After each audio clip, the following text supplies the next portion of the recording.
A little bit. Right there. Yeah, right there. That way they can hear us and we can hear them. Yeah, that's perfect. Yeah. Man. Yeah. I've been working on the railroad. It's just interesting to see these guys again, period. So it's just interesting to see these guys again, period. So it's just interesting to see these guys. Mega looping. Yeah, it's looping a little bit. Let me make sure it ain't me. Yeah, it ain't me. All right. So I muted the video. Okay, well, hey, that works for me. I don't like hearing you dudes anyway. Look, just keep it in the buck here. I haven't seen anything. I know we late jumping into this, but I haven't seen anything that really like catches me yet. So, but it was the same thing with that Summer of Games Fest that Jeff Keighley pulled off yesterday. I'm just not feeling nothing at the moment. That's why I'm kind of a little bit worried about E3 a little bit, just because I don't. It's not like it's one of those situations where we know that this is like catching us or nothing. This is just really not catching me right now, and I don't know why, but it's like everything they're showing me is either stuff I already know about or stuff they are too hyped for that I know they're probably not even gonna play. Just to be honest, they way too hyped about some of these games. I'm like, y'all are hype about this, and I know good and well y'all probably not even gonna play this. So y'all are just way too overly crunk.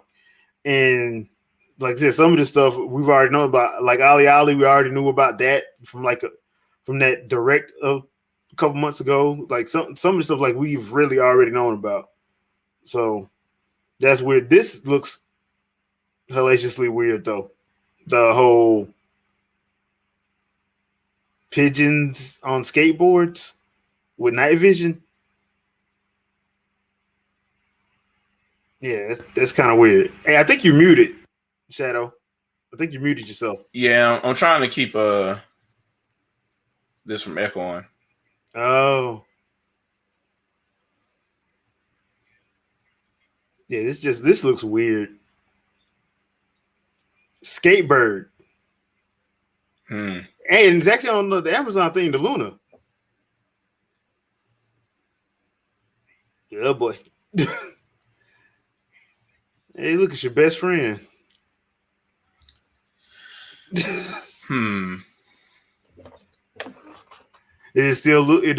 the echo if you turn it up a little bit? Yeah, I just muted the whole thing, and it's still kind of, I don't know what's going on with that. But let me ask you a question. If you cut it on, but do you have like a YouTube tab open?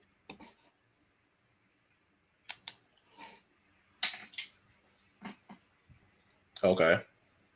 See if you can close the tab and then like cut it up a little bit and then close the tab and see what happens.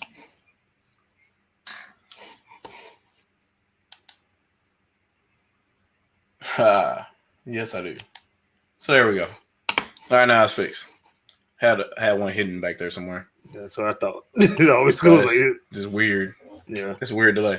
Anyways, now that we know about how streaming issues work, again, it's just interesting dealing with new technology versus just regular Streamlabs. It's just ugh. So I'm trying to learn. I'm still trying to learn Streamlabs. So I'm trying, people. I'm trying. Let me try to bring this sound back in again. All right. So no more looping. Yay. Yeah. But yeah, this. It's just stuff we done seen before, dude. Like it really is.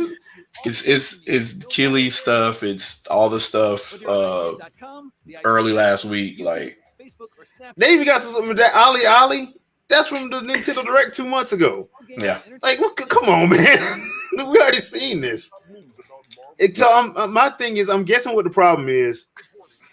nobody's giving them their stuff yet because they want to show it on their platform at E3. So they're just going back trying to make a show. And my thing is like, dude, don't just try to make a show. If you know that you have this, wait till either after. If they ain't give you nothing new, wait till after it.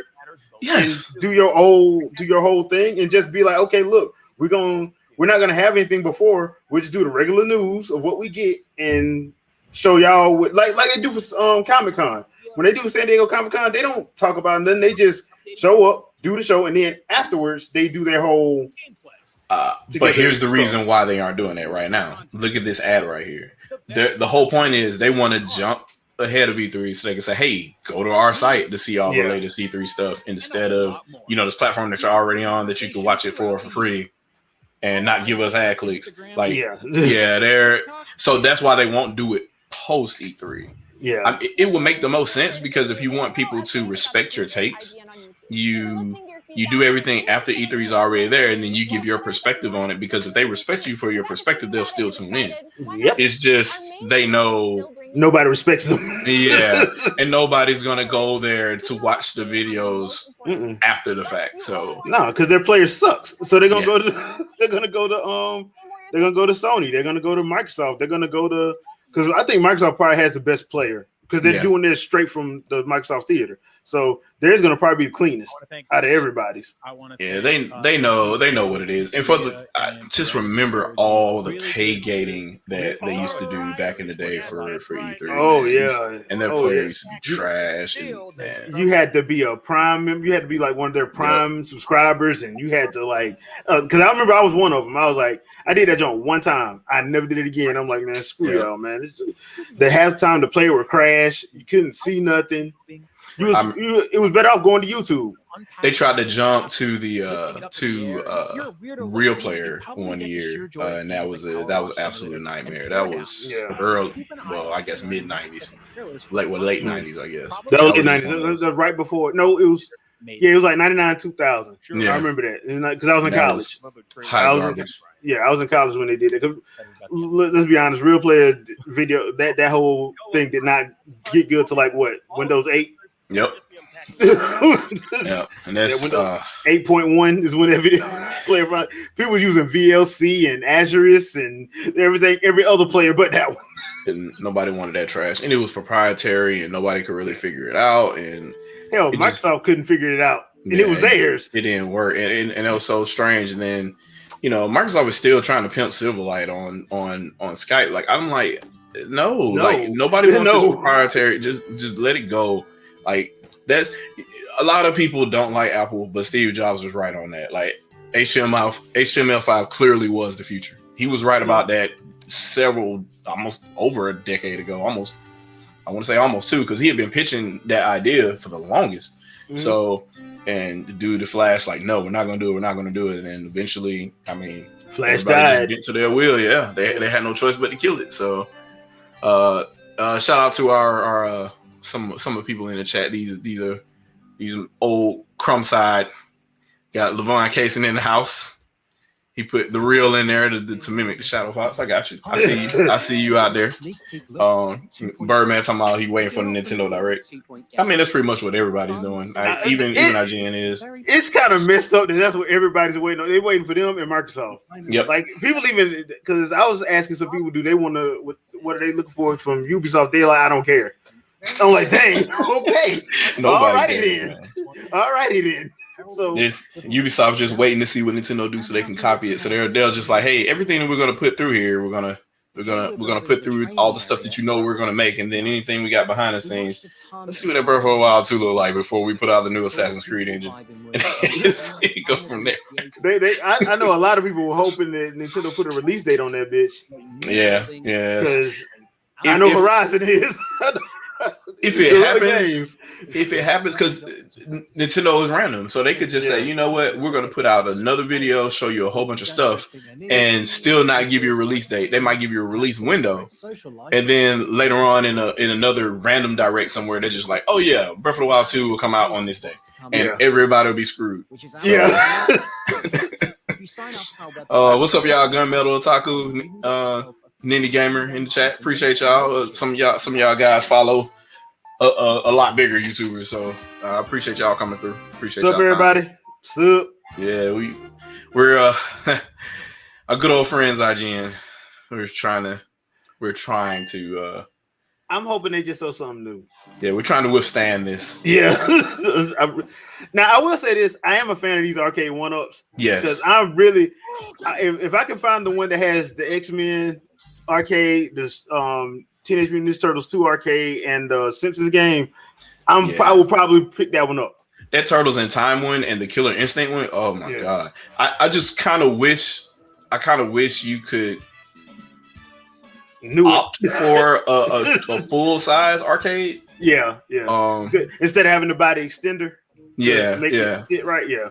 I mean, I would like for the whole cabinet to be heavier because if you're playing a fighting game, man, probably Turtles in Time too. You put a lot of work on them sticks, and you don't want the machine to rock at all. So I would prefer probably a little bit more heft, but I don't have nowhere to put them damn things anyway. If I bought one, I want the Killer Instinct machine bad. There's nowhere.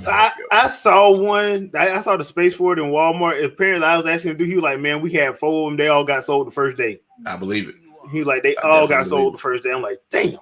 And it had Battletoads on it too. I was like, "Oh man, yeah, you can't beat that." Rareware arcade cabinet. Ain't this a Oh god, here we go. Switch Pro Orin rumors. Oh Jesus. Hey man, Christ. see, Shadow, what you don't understand, according to my sources, what source is that? So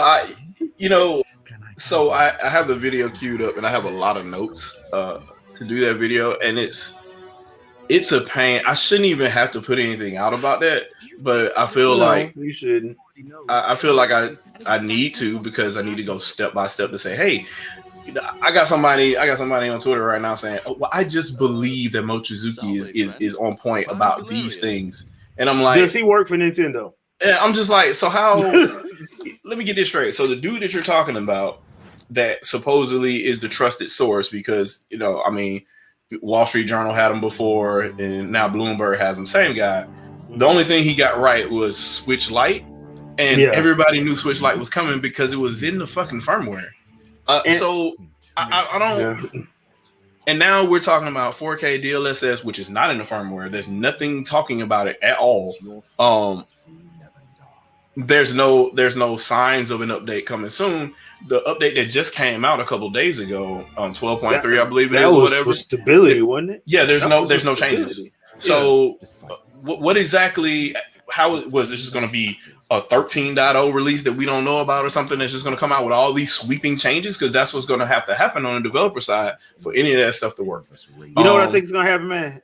This is what I think the next update going to be. Subspace Emissary Smash Brothers. Okay. I'll take that.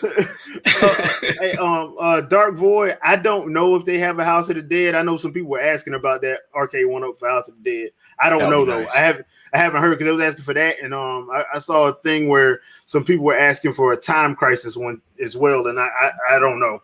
The only ones I know about is the Teenage Mutant Ninja Turtle one.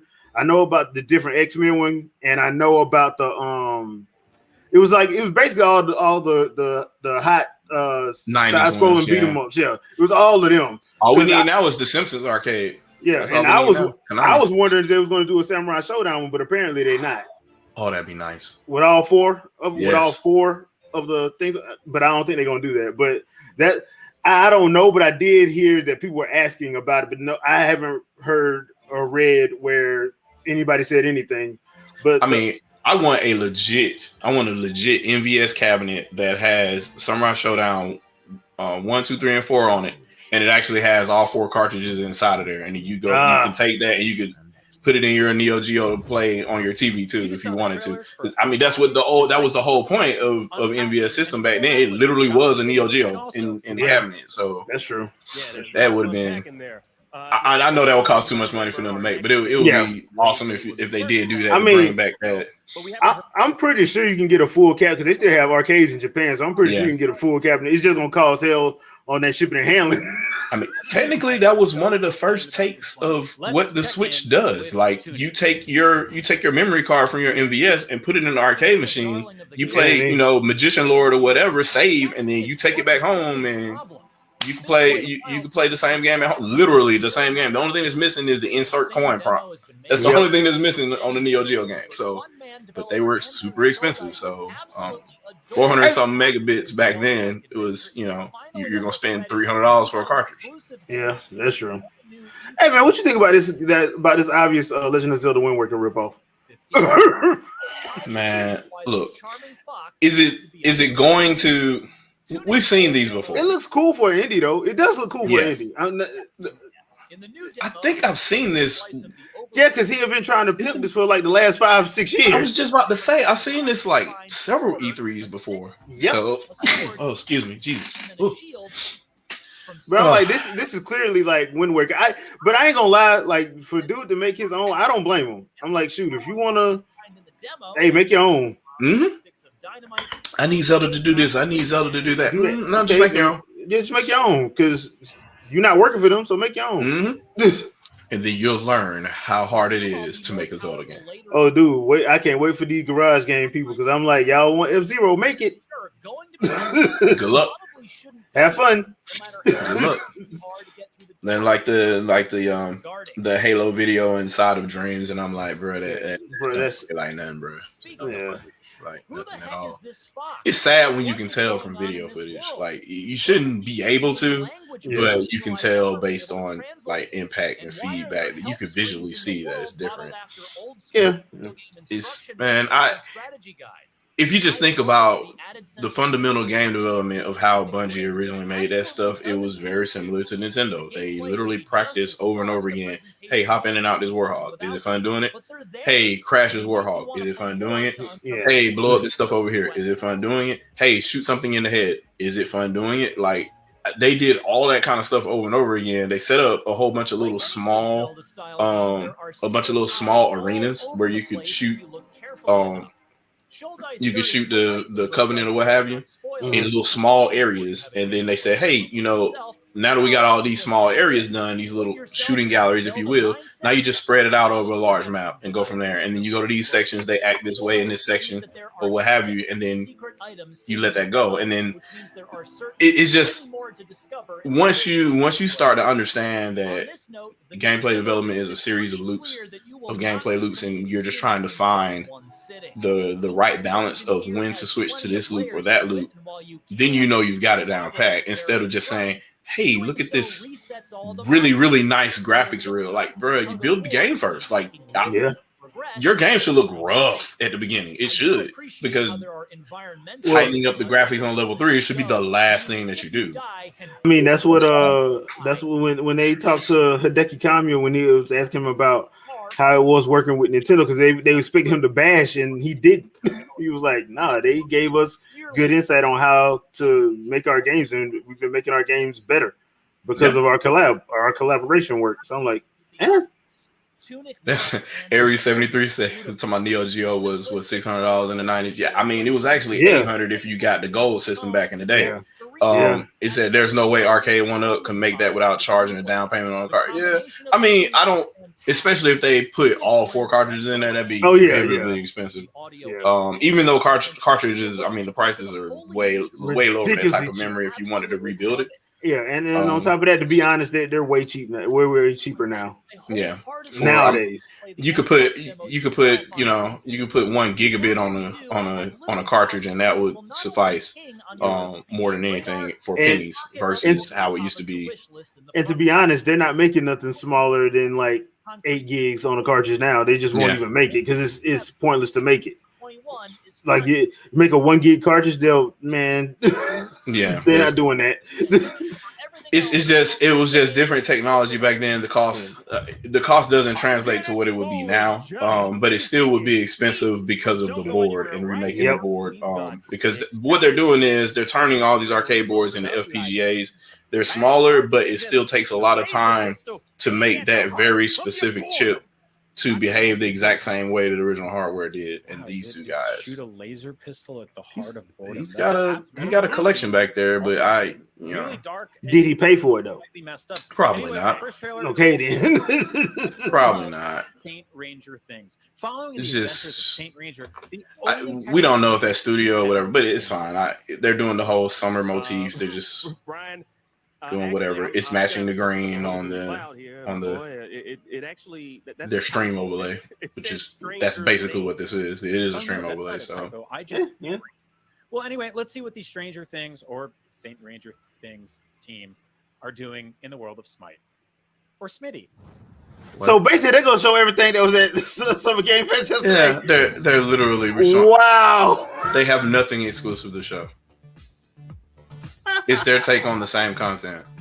But that was so. I put this post out on Twitter, and nobody responded to it. I put it out maybe about a month ago, and I was like, wait a minute.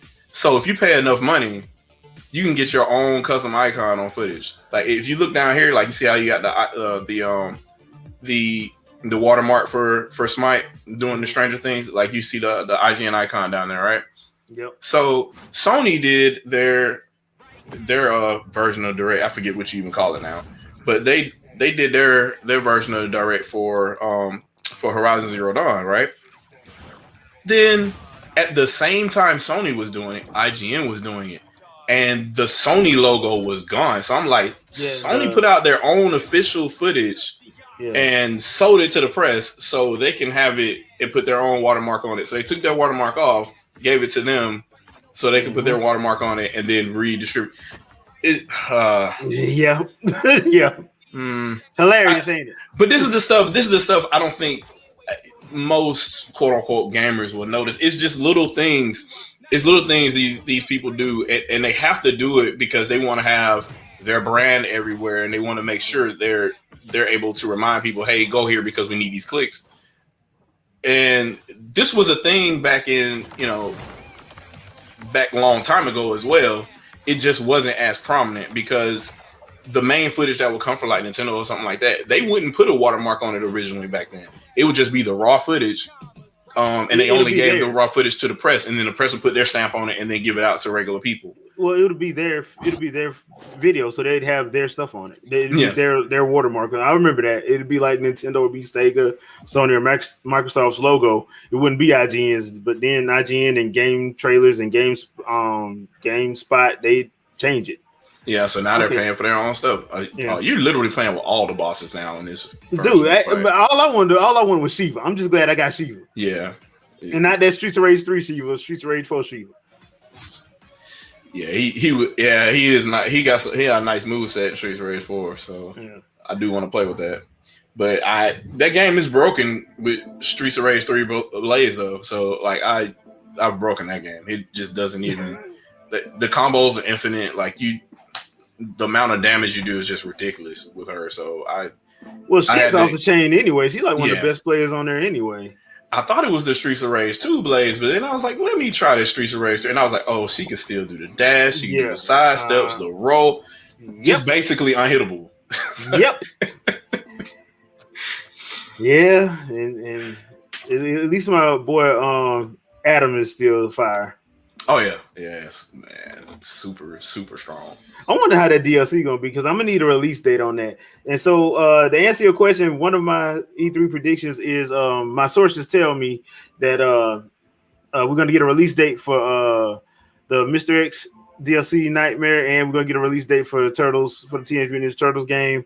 My sources also tell me that Halo would only be a 5-minute presentation out of the 90 minutes of it. My sources also tell me that God of War Ragnarok will not show up at E3, but y'all already know that. My sources also tell me that that on top of everything else, that Nintendo will show the actual release date for Breath of the Wild, and it will be 2021. Oh, all right. Should I even take a stab at this? Like, I don't even like. Just remember, before you take a stab at it, you got to say your sources. So I don't have a source. This is off the top of my head. Just completely being honest here. I'm cautiously optimistic overall. I think that Nintendo doesn't have to really do much to impress at this point because everything that we're going to see is already going to be lackluster from everybody else from going forward. Yeah.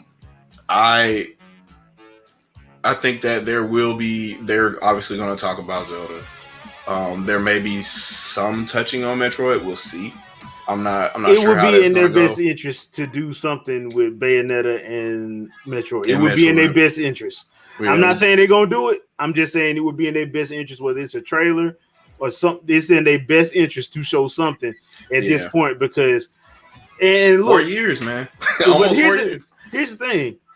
I kept telling people like Nintendo does not do this. They should have never did that because the second they did, I'm like, this is a mistake. Yeah, the only time they did that was Breath of the Wild. Like Breath of the Wild and what other game took because Breath of the that? Wild was really supposed to come out for the Wii U. Yeah, and because they was like, look, we got to get this Switch out anyway. We got games, but let's just put it out there, and they did. So I mean, they didn't have to because the game was reportedly ready 2016. Yeah, so he's saying in chat talking about Monolith Soft, but yeah, Xenoblade Chronicles X was pretty long too, but it was but not that long because it was 2015. I think 15. Wasn't it 2012? When did December 2012 the first trailer? No, the first trailer. It was January 2013. Yep. It was 2013. So a little over 2 years then, because it eventually came out in December 2015. Usually they give 2 years because Bayonetta was 2 years. The thing was 2012 at E3, and that's when everybody got mad. And then 2013 they gave them not 2013. 2014 they gave them their own direct. 2013 they was in the second trailer was in a direct. Yeah. 2014 was when they gave them their own direct, and then like 2 months later it came out. I would love to see a Xenoblade 3, but I have a feeling that they working on a Xenoblade Chronicles X2. Yeah. I don't think we're getting a sequel. I don't think we're getting a port. We're getting an actual sequel. I think they intentionally didn't flesh that game out because they're gonna follow up on it. So there's no reason to close out that game with no further information on it. So X2, and then there'll probably be a 3 to tie it all together at some point. But yeah, I said what I want to see ported to the Switch. Like, let's put it this way: the only reason I want to see this ported to the Switch is because it's going to be game over. Really, two things at this point. And I hate to say this because you have all this technology and these fast SSDs and all that, but if for whatever reason at E3 and then it's released November this year, and they announce Madden and Grand Theft Auto for the Switch. That's it. Well, I'm surprised. That's it. Those ports alone. Can I be honest? I'm surprised Grand Theft Auto ain't here already because many times they done remade and resold that game. I'm like, at this point, why don't you just sell it on the Switch? If you're selling it everywhere, you're trying to sell it again. It's printing money. It's printing money.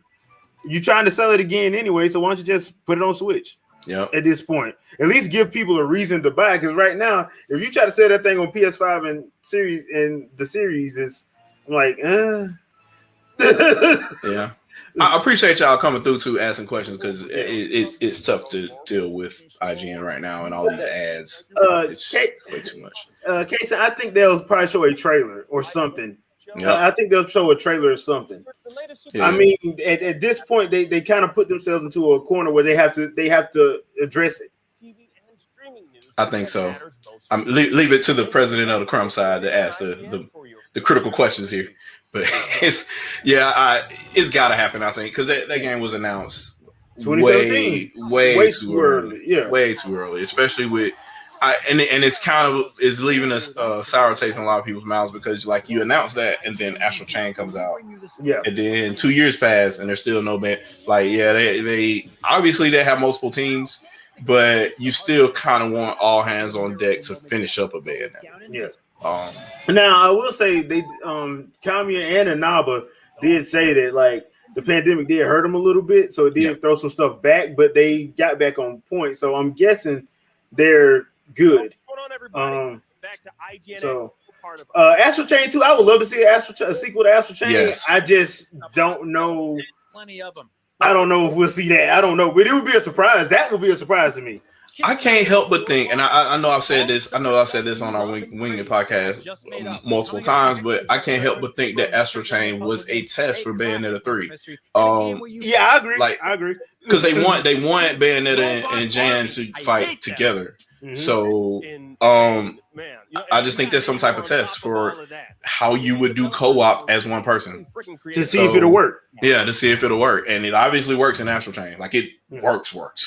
Yeah. So I just really think that's what they're going to do. I could be wrong on that. Like I'm still trying to figure out whether I'm right or wrong about Switch NX because it's looking to still be an ecosystem. I said it was going to be an ecosystem, but not in the way that I planned. It's not, hey, we all have these different devices that all run the same operating system. It's literally the same hardware 3 times right now at this point. So you don't have to worry about the same operating system because it's the same firmware too.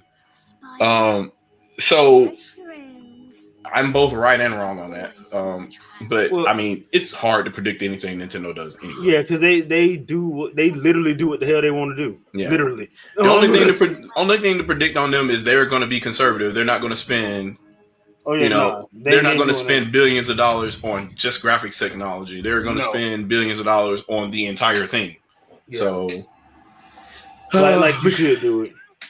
How you feel about Mario Kart 9, man? Nintendo already trolled everybody and said it's not happening because they put out their video saying, "Look at all the things you can do in Mario Kart 8." Like they literally put that out. Well, here's the problem.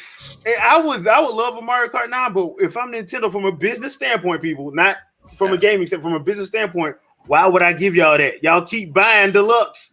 Oh my god, isn't that 30 million now or something? Yeah, it's still in the top 10. It's ridiculous. The game should not be in the top 10. I'm like, look, I like the game. I'm not hating on the game. The game should not be in the top 10. The game's still in the top 10. Of course, it's not going to be a Mario Kart 9. Not right now. Why would they do that? It should have been expected, though. It was the best-selling game on Wii U by a long shot, by several million copies. But at this point, like, I don't. Well, and the other thing too is, what do you do for 9? Yeah, exactly. What do you do for 9? Because They're finna run into the F-Zero problem. Yeah. And all the branding and all that too, you have to do that all over again if you're going to do the whole let's add Mercedes-Benz and all this other kind of crap inside of the game, which didn't really mean anything. But now let's be honest. Chevy looking at, hey, y'all could put a Camaro in there.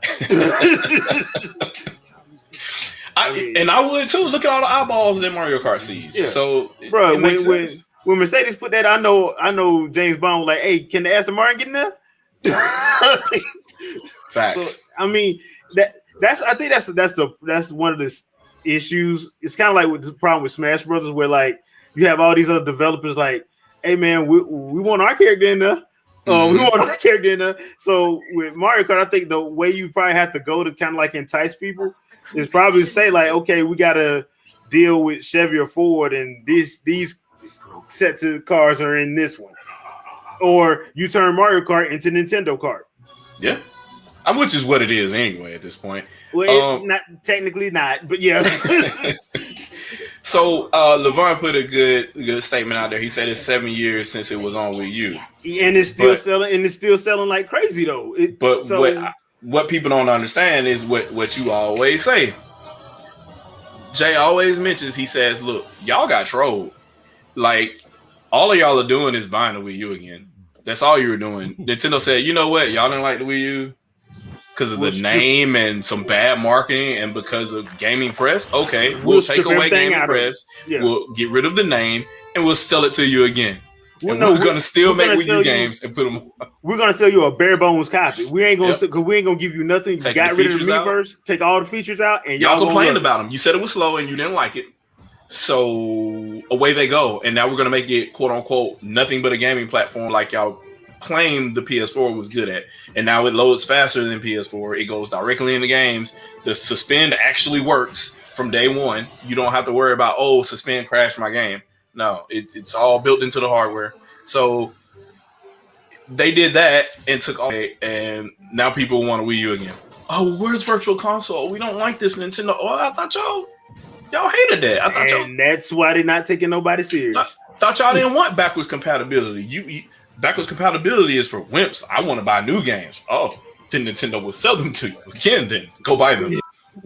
Go buy them.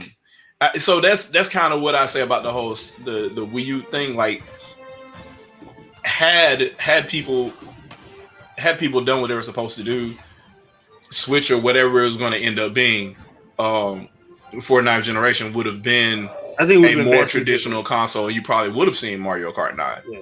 But since everything, you know, I mean, Nintendo still made profit because you're talking about a console only sold 13 million copies in Mario, 13 million units in Mario Kart still was well over 50% of their market share, which made profit sense on that alone. So it made 0 sense. That was well over 50%. No other, well, there's no other console that I know of other than Wii probably doing those kind of numbers.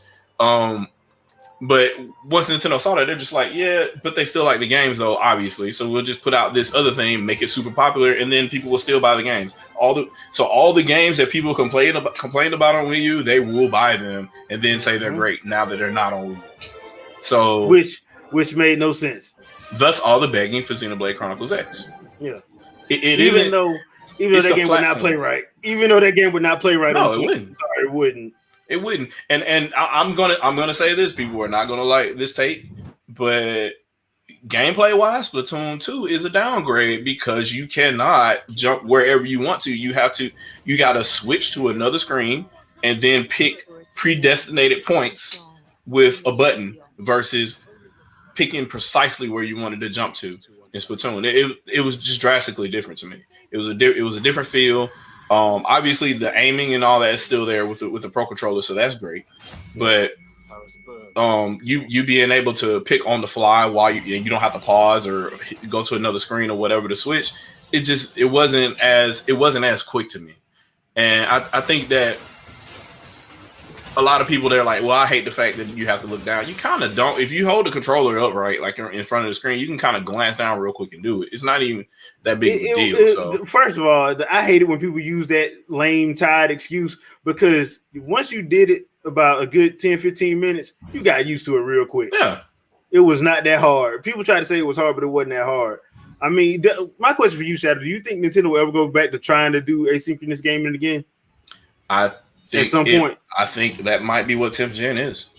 I think Nintendo might revisit it at this point because they've obviously still been trying to do something similar to that. Even with their quote unquote online thing that they do on a dedicated communication device, because if you have a device that's dedicated for communication and you want to talk to people, like this is the thing that you use. And to be honest, it's hella clear. Yeah, this thing is hella clear. It's hella clear, dude. It's better than Xbox Live Voice. It's super clear because you don't have to deal with a VoIP server running local tasks on your fucking console. Like it's all there on the dedicated device and a remote server somewhere else. So it's just one of those things. It's weird because people make all these arguments against the stuff that's happening. And I just say, so how is that bad in the use case of a gamer? Oh, they should do it because everybody else is doing it. I'm like, but in the use case of a gamer that's sitting in their living room and they get a notification on their Switch that says, hey, you're playing Mortal Kombat 11.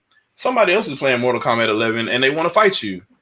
They also have the voice chat app. Would you like to join a voice session with them? And the only thing you do is click OK, and then you get a notification on your phone to join. You press it, and then all of a sudden you're talking. Come on, man. Come on. I don't like. How do you argue about that? And how do you say voice chat is locked to an app if you have games like Fortnite that obviously support it directly through the headphone jack? People just look for reasons. They look for negative reasons to say stuff about the platform, especially if they don't have as much experience with it. A lot of the times, the people that are making the most noise are the people that haven't even tried it. And it's honestly kind of frustrating. Game I did. Oh man, come on in the stream, man. You said Switch is the Wii U without most of the features. Yes, it is. It literally is. And people bought it hook, line, and sinker. It's funny. It's funny how the same complaints didn't work. The 32 gigs of storage being a problem with Wii U magically wasn't a problem for Switch. You just could not ignore the fact that you can take it anywhere. I mean, Wii U you could take it anywhere in house if you knew how to do a wireless survey. And Switch is literally everywhere because now instead of the Wii U being the console per se, And the gamepad being a gamepad, now the Switch is the entire console. You just pick it up and take it with you. It's if they put the Wii U inside of the gamepad, basically, is what you're dealing with now. So, and the Wii U itself is dumb. It's the dumb terminal. So yeah, it's just strange, man. I this game idea got put that comment out there, but it's the truth. It's the truth, and it was done on purpose. I'll put it like that. It was done on purpose. Yes, like that. They showed the bias. That's why I'm like, Iwata was the nicest cutthroat. The nicest cutthroat I ever seen in my life. He's like, oh, y'all completely took over the narrative for Wii U. We shopped Wii U 2 years in a row. We did live showcases across the country to show people what this system was. We had everybody that was demoing this system tell you, hey, this is a new HD console from Nintendo. You should try it. And the gaming press still was like, we don't know what this is. Is this a new console? Is this an add-on for the Wii? They kept perpetuating that. And it ended up killing the system. And like, oh, so now it's the marketing for Wii U. Like none of the commercials ever said, hey, this is an add-on for the Wii. At no point in time was there any of that type of confusion. Yes, those commercials were still horrible because they tried to jump on the dubstep, I guess, then at the time, which was still kind of weird, but it still told you what the system did. It said, hey, look, even had a commercial with the guy that was on a date or whatever. Well, I guess date, how can you say this, Netflix and chill night or what have you? Yeah. And she's sitting there watching the show that he didn't like or whatever. He just like, I'm going to play Mario right here. And that was the selling point right there. I knew the time I saw that, I was like, yes, this is for me. This is for me right there. Most people that I know that were married was like that. They're like, look, man, when my wife wants to start watching that stuff, I just plugged in my headset, took my gamepad out, and I'm good. Anybody that's a sports fan that had fantasy sports or anything like that, that gamepad was a freaking lifesaver in the first 3 years. Yeah. I was using Nintendo TV like crazy. Like anytime the game was on, I was on there talking trash, and best universal remote. Yep. Still, like even though they took the Nintendo TV remote software off, like just the default remote is still it's still good for me. So people didn't know that there was another remote on there. Some people didn't know that. Oh yeah, once you had Nintendo TV on there and you signed in and set it up with your TV provider and everything, it transformed into this giant wheel with all this extra stuff on it. So it was kind of cool, and they were eventually going to let you program your DVR with it, but there was no need for that really. They moved on to being something else with basically all the TV providers putting in DVRs for free. So yeah, basically, yeah, it's just crazy seeing how everything kind of it just goes in cycles and loops. You go and you say, oh well, we got to make sure that you have the cutting edge hardware so we can play these cutting edge games. And I'm like, but these cutting edge games don't have full color. You're making them in 16-bit color and 24-bit color. Or if you are using the 24-bit gamma space, you're obviously switching them because there's a shitload of brown going on. And you won't ever show the contrast of all of them on the screen at a time. So you're switching so you can save pixel bandwidth.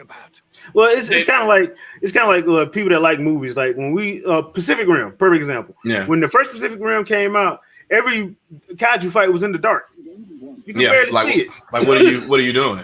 Yeah. So it's like, what are you sacrificing to make that thing look as real as possible, just so in a couple of years it doesn't look as well. Yeah. So like, in retrospect, you can go back and look at even the remake of or the upgrade, the HD upgrade of The Last of Us, and they look bad.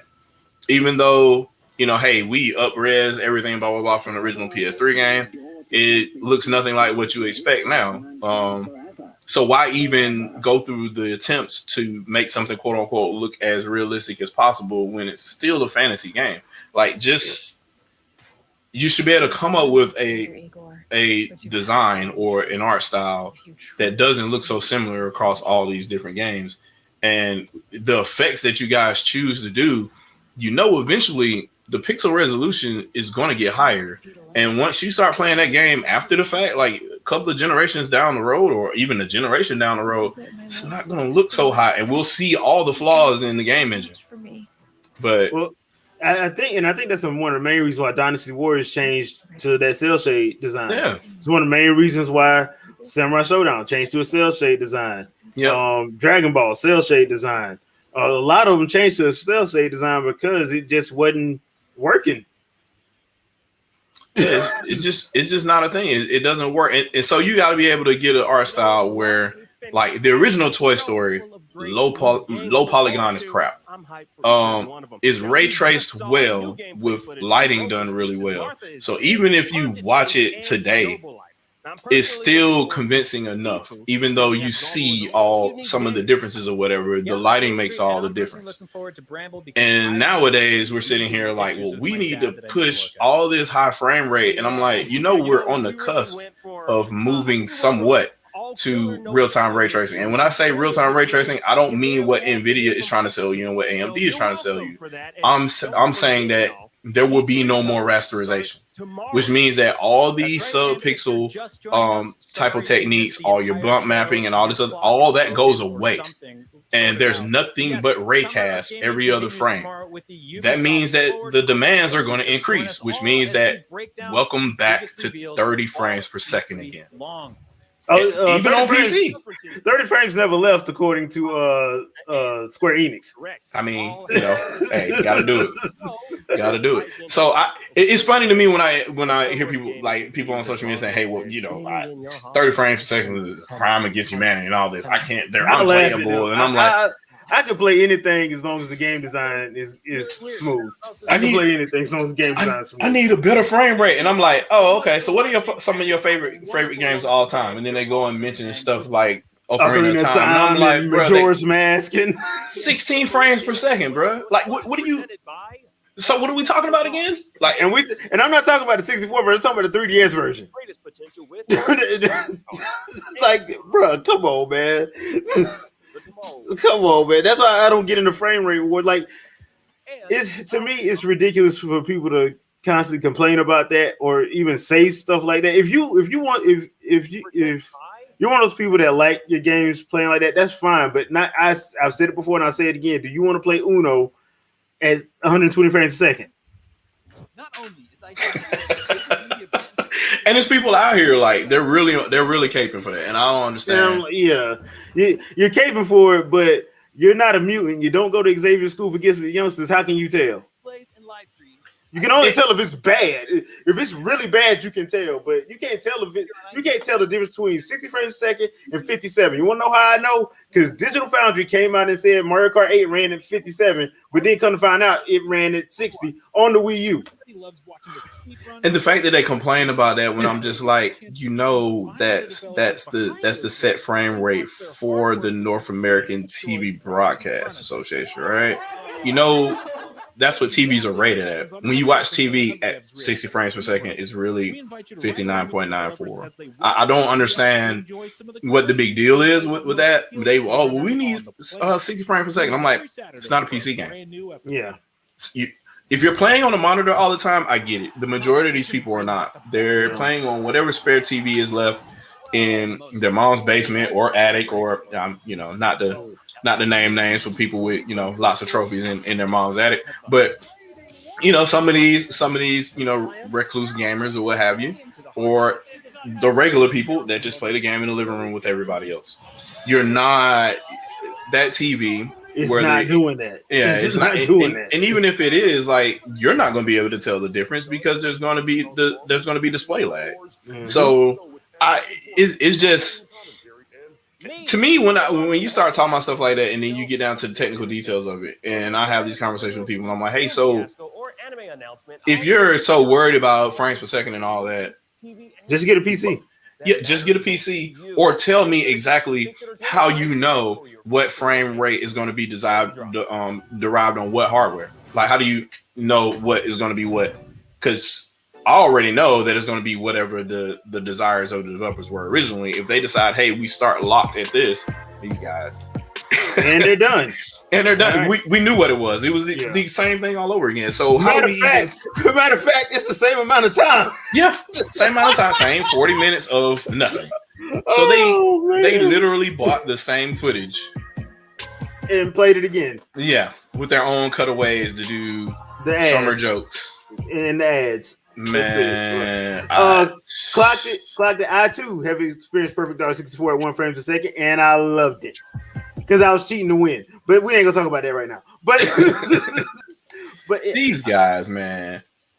And that there goes our IGN thoughts, and we didn't even watch half of it because it was. What's the point? We saw everything.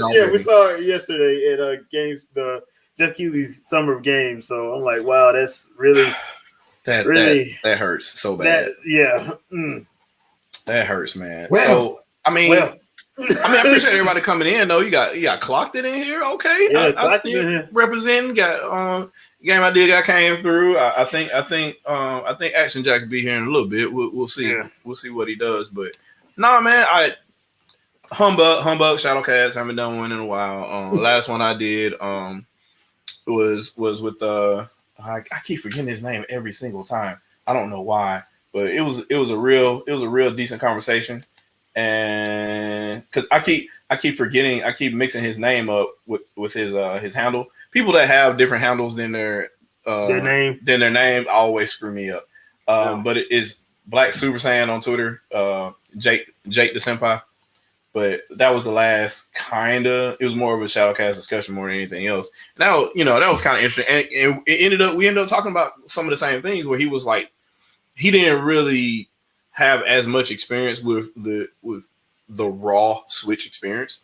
So he was more like, well, I'm just gonna hack one and deal with all the benefits to frame rate and all the other kind of stuff and whatnot. And I was like, well, I mean, that doesn't necessarily make the game good or bad or not. Like, and I think a lot of people don't understand that when they go and they, use Dolphin or what have you and increase the frame rate and everything, they're actually doing themselves a disservice. Because if the game wasn't originally coded for that type of frame rate, then the input lag is not adjusting for what you're seeing on screen. So you're actually playing a little bit ahead or a little bit behind what you're seeing.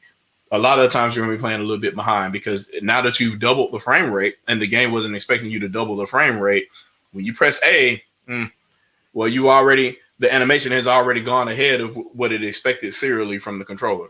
So, I mean, there's Shadow, you're forgetting one very important thing, man. What's that? You just have to take a look at your netcode. Oh yeah, your netcode. Y'all look at your netcode, man. That's the best. It's the best thing since sliced bread, man. Netcode. Netcode. That thing that isn't real. Netcode, I love it. That thing that isn't real. Metal Men in the house. We see you. Appreciate you coming through. Yeah, somebody said it was a civilized debate. Yeah, it was good. So that's the thing. Like, so motherfuckers go back and forth on Twitter because that's the way to get attention, I guess. Yeah, right? You're trying to go viral.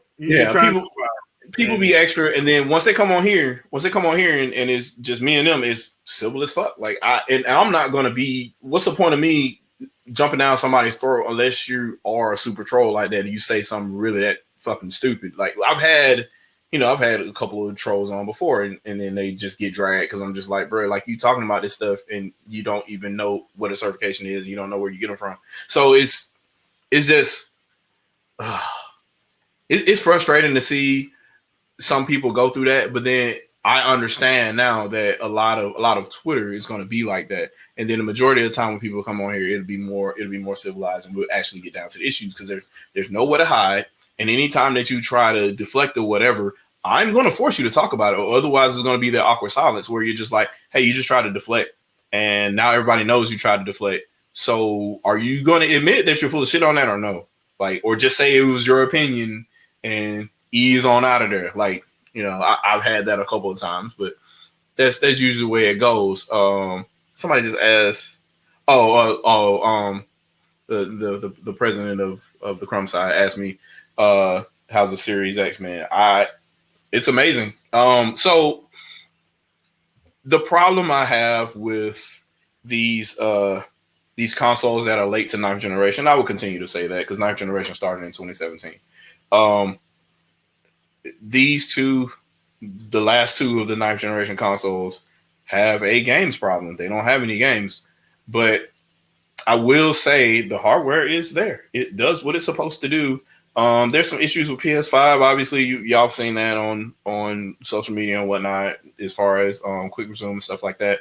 But Series X really doesn't have those problems unless the game is broken itself. I think Outriders had some issues, but other than that, like, man, Outriders had issues because Outriders had issues. I would not put that on. I put that on Square Enix. Pretty much every OG game or every game that you tried to play on Xbox One works better on Xbox Series X. You got quick resume, it automatically upscales to 4K, HDR and all that. It'll do Dolby Vision if it's supported. All of that kind of stuff pops up, and it tells you, it's like, hey, this game is rated for this. We're going to upscale to it, and it does it in real time while you're loading the game up, and you can do quick resume through multiple games. Like Xbox Series X, I've got more than 5. I've got more than 5 going, and I can jump in and out of them at one time. I think it's just limited to how much RAM you have left on the system and how much space on your SSD really at that point in time. So as long as they aren't super huge games, you could probably jump through a whole bunch of them, especially if they're like indie games or whatnot. You can probably jump through a bunch of them without ever doing a save. So I think Mr. T had already talked about this too on Turn Edge's podcast, like how when he first opened up the Series X and all it gave you was a barcode. You scan the barcode, and now your Xbox One is obsolete, literally, like within minutes. And that's amazing that they went through all the thought process of making all that work. So I'm definitely pleasantly surprised with that. I just don't think I think any new kid that has all the time to play all these games that are coming out right now, they're probably going to be disappointed unless they have a backlog on Series X. But then you have Game Pass to offset it if you want to sign up for that. Me personally, I like owning my stuff, so I don't think I'll be signing up for that no time soon unless they do a Game Pass exclusive, and then obviously I got to jump at that point. But other than that, I have no complaints. Like Series X is great, PS5 is great. The controller is fine. It's the only thing about this is the whole thing, and I know we've talked about this on the Winged podcast, is that they should not have came out once that pandemic hit. Yeah. Just like Chanel said, we've been saying it for the longest time. Like, I think even without the pandemic, they shouldn't have launched in 2020. They shouldn't have, but at least then you don't have to worry about your games getting pushed that far back. The pandemic, whether people want to believe it or not, pushed a whole lot of stuff, movies included, and TV shows included, all the way out into this year in 2022. A lot of stuff got pushed back at least 6 to 8 months, at least. And in some cases, a full-on year.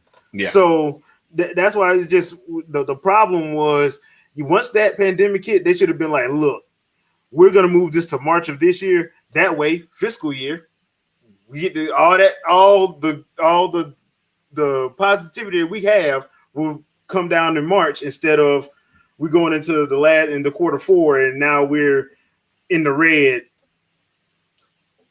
Just for comparison's sake, $100 million instead of being positive, where we got a whole year where we can possibly be positive instead of being in the red. So I mean, that's where they're at. I always say from a business standpoint, it made no sense once that pandemic hit. You had the perfect excuse to say, look, we know we said we were going to have something new. We can't put them out because one, our factories are in China and they have shut us down 3 times. They've been locked down 3 times. So. But they saw the writing on the wall. I knew. So let's call a spade here. They were already letting Nintendo have the market for 3 years by themselves. Anyway, so it didn't matter. Don't get it twisted. They're terrified of that. So I think they wanted to jump the gun to get out there to do what they needed to do. But once they saw Animal Crossing of all games just selling like crazy because, hey, I could play it anywhere. I'm in this pandemic. I'm kind of depressed. I just want to play some stuff. That was the time when Sony said, hey, you know what? Here's free games. You guys are you're in this pandemic or whatever. You're signed. You got a PSN subscription. Here's free games. Just go. Just games. Games go. If they had done stuff like that and just heavily discounted a lot of a lot of the games that are on their store, like, and just kept dropping and recycling them in and out, kind of like how Steam does, they didn't have to launch a console. They could have made as much money on their stores, and then that would have helped fund the console to come out this year. Because to be honest, most of their games they releasing now are on everything anyway, so it ain't. That's another reason why I don't understand why people are getting mad. I'm like, they never told you that they was going to stop putting games on the PS4 and the Xbox family. They told you from the get. I remember Phil Spencer straight up said, we're supporting the Xbox family for at least 2 to 3 years. He said that in 2018. I mean, what's the reason for them to stop? They, for the most part, have the same architecture. It's just the next generation of the same SoC for the most part. Yeah. So you can run all that stuff runs everywhere. You're just going to have lower resolution or whatever on the older stuff, but the same concept still applies. So why even go through the hoops of saying, you know what, we're going to nix this entire platform here that we've just been trying to sell for the last 7 years or so. Like, why even do that when you put all that out there? You can have that thing and then try to do like Sony has been successful at this. They've been able to sell just about all their consoles with the exception of the PS3 consistently and have support for them for 10 plus years. Yeah. They've been able to say, you know what, we replaced the PlayStation, the PS1 in 5 years with PlayStation 2, but we kept releasing games for it until 2005. And then the same thing for the PS2. Hey, it came out in 2000, but we're going to continue putting games out for it until 2010 or 2010. So, like, I mean, actually 2011, because there was a couple games that came out in 2011. And of course you got like FIFA and Just Dance that always hang around because they want that money. But you can do that. Like, there's no reason why Microsoft can't do it. They're literally the same hardware, and with Microsoft having more of a software footprint than Sony does, I mean, they literally have an entire cloud infrastructure. Why not have your games everywhere and then have them persist everywhere? So no matter what device you sign into, like, there's nothing stopping them from now saying, hey, you know what? If you want to play Xbox 360 games on your 360, or if you want to play Xbox One games on your 360, that's still a client to us. Sign in and we could virtually host this game for you, even though you don't have an Xbox One to play it on.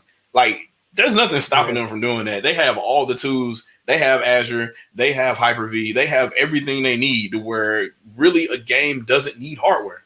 And so, to be honest, the controller is still the same damn controller. Same controller. Yeah. So button placement and everything. There's nothing stop. I don't know why anybody thought that, hey, you know, full stop, these new systems are going to come out in 2020, and now we gotta buy new games and we gotta pay $70 for them. Nope. No. Wait till the end of the year, that'll be 20, and then go from there. That's what's going to happen anyway. And if not, they're going to be on their respective cloud platforms for a discount anyway. So, yeah, it's strange, man, because we still have this cycle of, we got to do generations, and so what is going to be the new gimmick that we're going to sell? And you're talking about load times that are still technically slower than a cartridge. You're still talking about ray tracing, but it's piecemeal. It's bits and pieces here and there. Well, we have ray tracing on this mirror. We have ray tracing in the eyeball of this character, but nowhere else. We have super high resolution textures here, but then over here it's kind of blurry, or we have some type of haze effect or what have you for depth of field, so we don't have to draw all that detail there. We'll just fuzz it out and make it look more high tech than it is. That's still happening in the Ratchet games too. I don't know if anybody saw, but you see the draw distance. But anytime there's something that's a little bit too complex with lighting, you'll see that depth of field come in. So it's still a thing. It's still there. It's just I don't think that they're able to tell the truth or be able to say, hey, look, this is a mark in time. This is a SoC. This SoC is technically tablet based, which is why they never, I said this multiple times, they never told you how much cash was in the CPU for these things. They're not going to either. because the cash was low. It was 4 to 8 megs. I think it's 12 for the Xbox Series X. But if you want quote unquote a Ryzen CPU, and you think that's what's in here, you're not getting 24 to 128 of level 1, level 2 cache. It's not happening. It's not happening. It's not there. That's the difference between desktop server and tablet. And that's what they do. And we know what that's for. Like, you have to be able to meet the heat requirements. You have to be able to meet the physical footprint, because nobody wants to buy a console that's longer than your car. So it just makes all the sense in the world. So why would you assume that they're going to fit a supercomputer in the size of a VCR? They're not going to do it. They're not. They aren't able to, especially if they don't build the technology themselves. If you're expecting something like that to happen, it's going to be Apple, or it's going to be IBM, or somebody that builds their own stuff. It's going to be too expensive. Yeah. They're not. Look, yes, Sony and Microsoft do sell at a loss for the first year and a half to 2 years. But after that, they expect to start getting a return. Yep. The only one that sells at a profit is Nintendo, because they're not spending that much. They're not spending that much money. Now, but other than that, they're not gonna. If all the stuff that people think is in there, that's why I say if you are that much on the tech side of stuff, or you think you're on the tech side of stuff, just get a PC and be done with it. Get a PC and be done with it. Most of the games are coming there anyway. The only thing is, if you claim that you're a Nintendo fan, you're gonna have to get you a Nintendo console, whether you want to or not. They're like, oh, well, I want to emulate it. Okay, then break the law. Yeah. Oh, it's not illegal.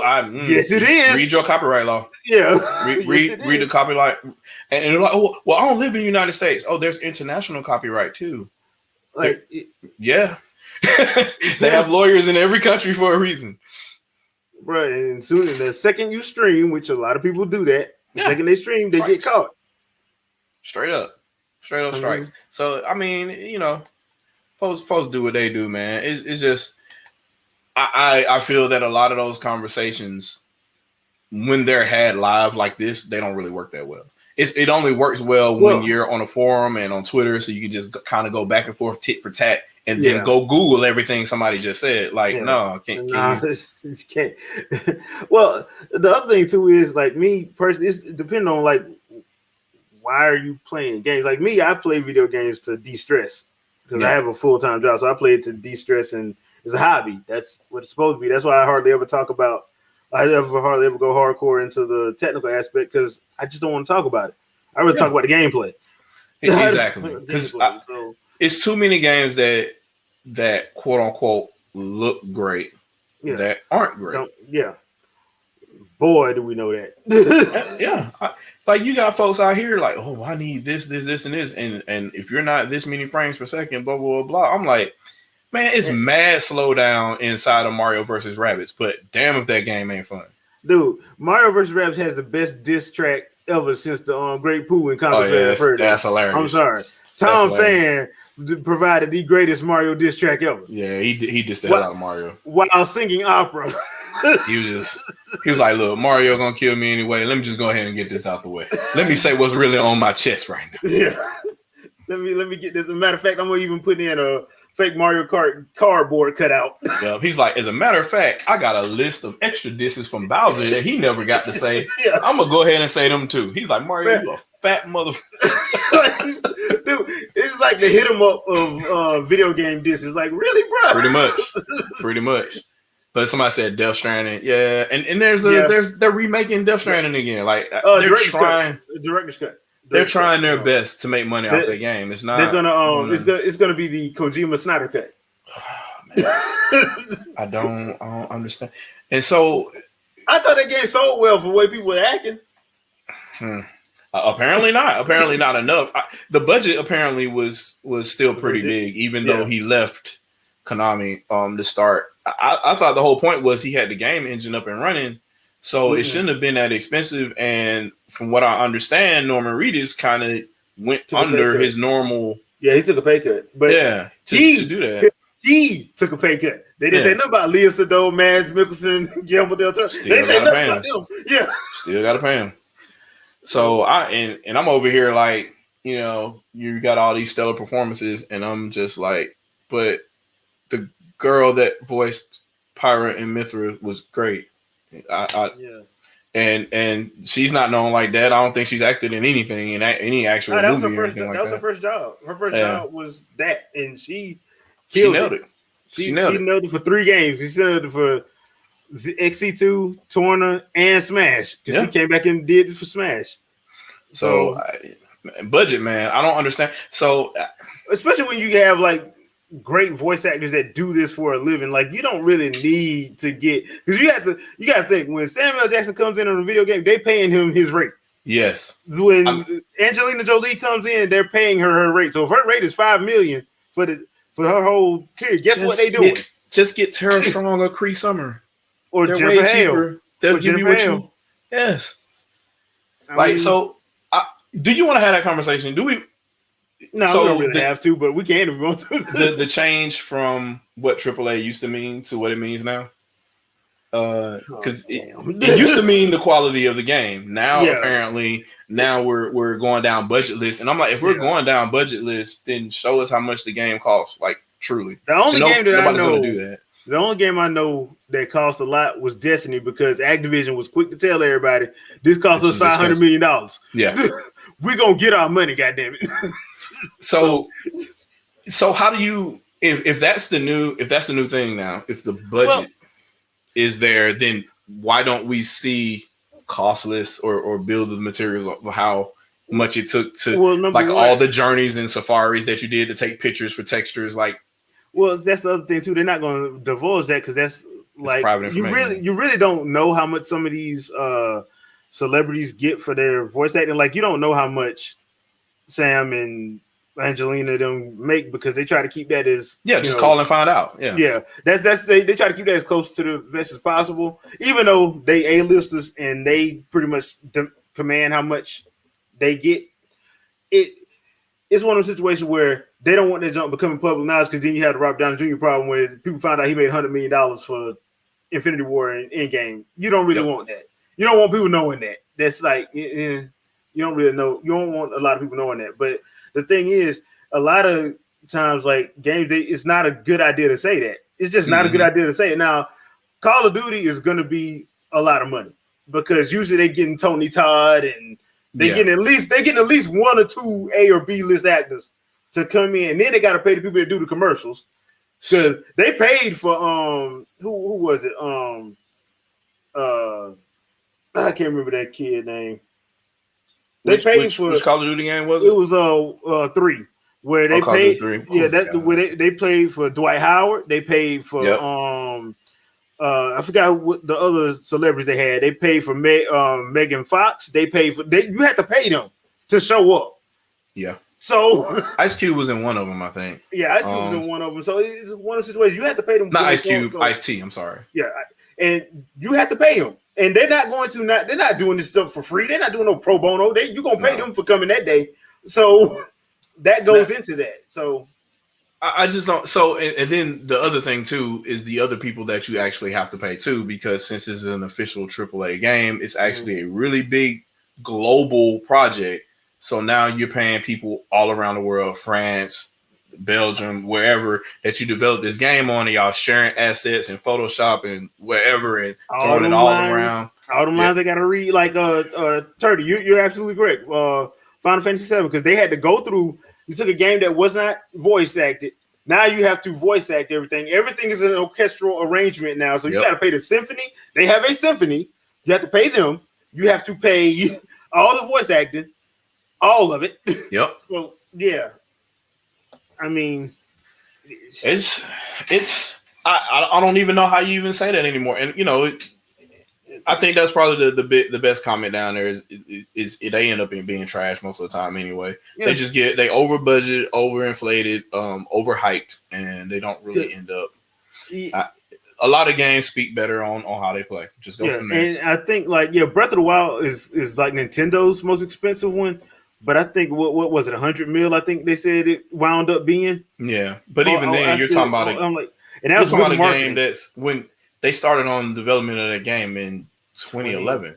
No, 2012. I think it was. It was 2012. I thought it was right after Skyward Sword.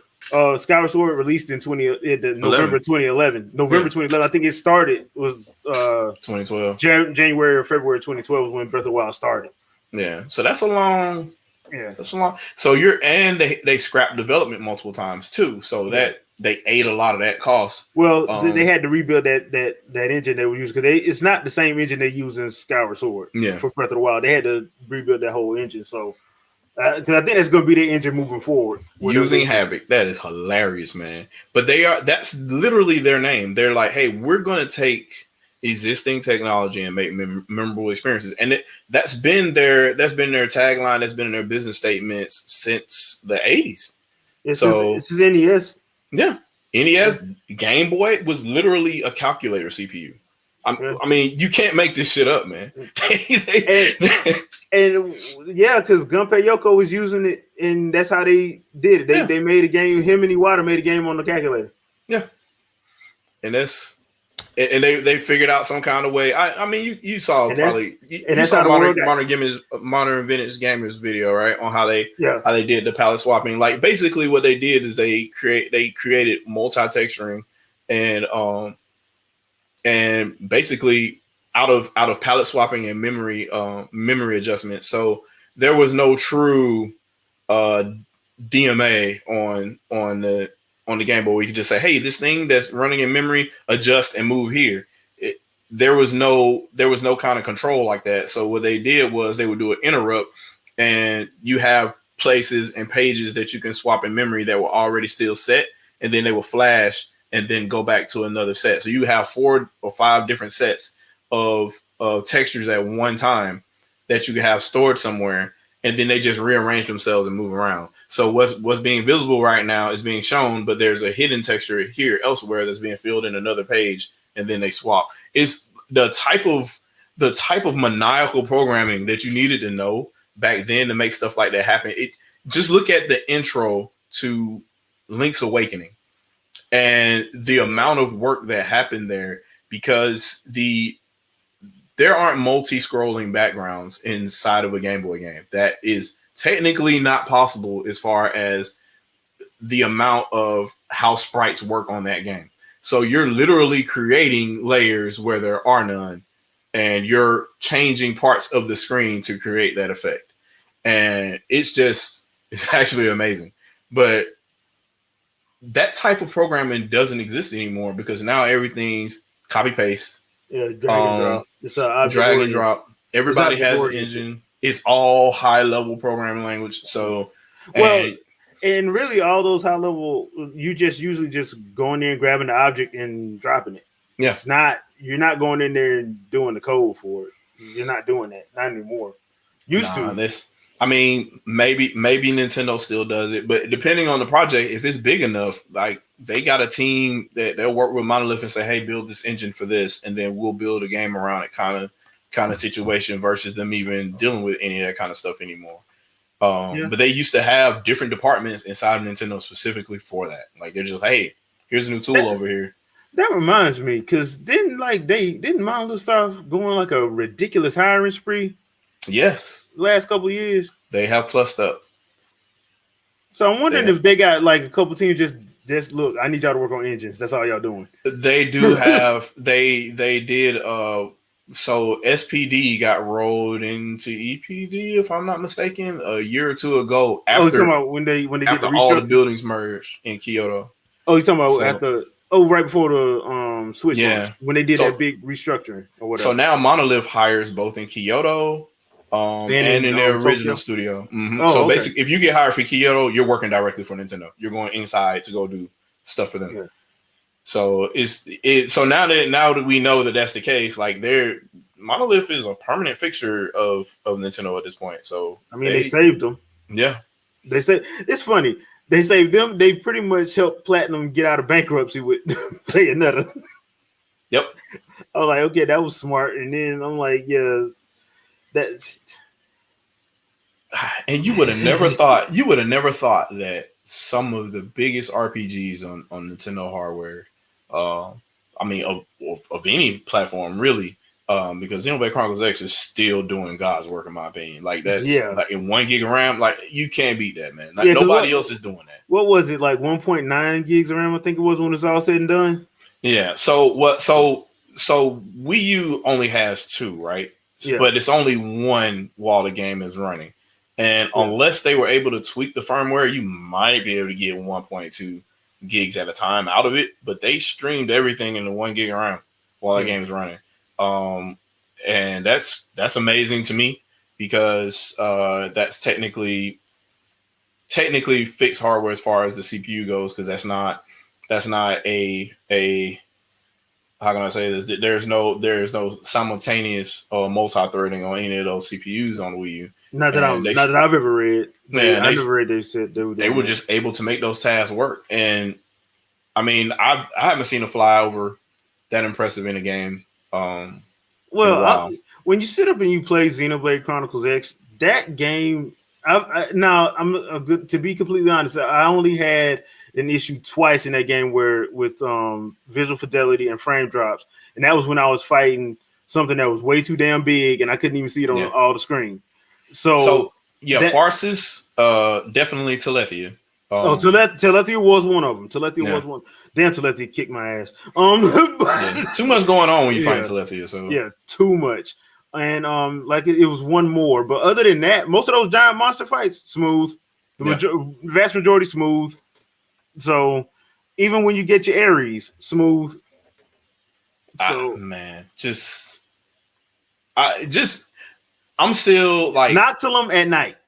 If that can happen on supposedly weak hardware that couldn't even run the title screen of Resident Evil 5, or was that the Wii that couldn't run the title screen? No, it was Wii U. It was Wii U because Capcom kept talking about how great their RE engine was. Because remember, they said the same thing about the Switch until I guess till they got to 40 million sold. I think they were still saying that. Like, we think we can we can tweak this to work. Open up Cold Warrior. Let's go ahead and see if we can. then they put Monster Hunter Rise. The first thing you see on Monster Hunter Rise is the RE engine. Really? And then now I think they're up to 8 million sold now. Yep. And they haven't launched on PC yet. I mean, you can just say at that point, "Told you so." Yeah, really, and that's another thing. That's Capcom and Bandai Namco have been lying their ass off for the last 2 generations. They have been like, "Oh yes, it just can't work on it. The engine is too technical. It can't work." 30 million, so we can put Dragon Ball Fighters on there. For those of y'all that just came in, a couple of guys just came in and said, "Oh my God, he's live." If you scroll back, you'll just see nothing but pain, and so we talked over said pain. Yeah, there's no reason to watch IGN. The IGN Summer Games was basically the Game Fest that Jeff Keighley did yesterday. It was basically the same thing. Yeah, without the awkward musical performances. Yeah, but it was replaced with awkward ads. Yeah, really awkward ads. So including IGN ads, like, "Hey, look at our mobile app, and you can."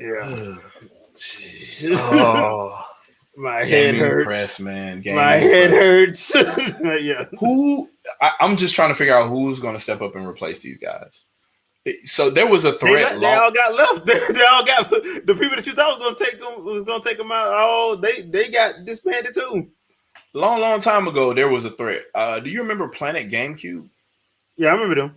So they were a big threat at the time because they were getting better interviews than IGN was at the time. They were like calling up dudes like, "Hey, talk to us about so and so," and they were answering the phone.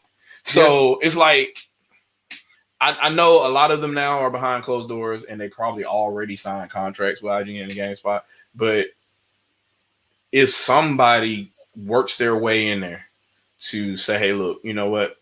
Let's just run some money and see what we can do to build something else because we're tired of seeing this. We're tired of seeing stuff that's clearly influenced by the publishing outlets of all these companies. So let's not talk around a game being bad just because, hey, they put $900,000 worth of ads on our page a month ago." Like, it should go without saying, If you think it's shit. Like, or, hey, this game probably needs a lot of updates. That kind of stuff is not really happening the way that it should. And people aren't being held accountable the way that they should. There is zero reason for, if any way, shape, or form, you're talking about the majority of people that come out of here, they're claiming Mizzou and all these other places that do nothing but talk about the Hippocratic oath of journalism, and you got people out here literally plagiarizing other people's shit. Well, that's like, just because the other problem with that. Sorry to cut you off, but the problem with that is a lot of these people don't hire journalists; they're hiring bloggers. Yeah, and that's how they get around it. That's how they get around it.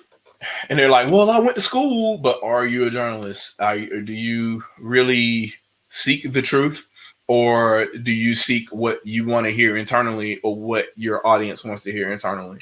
I don't. There was no reason for all of my requests for information to go unanswered. I sent direct emails to both Sony and Microsoft, both from my business account and my personal account, asking specifically about just not all the specs of the console, just the cache. No answer whatsoever.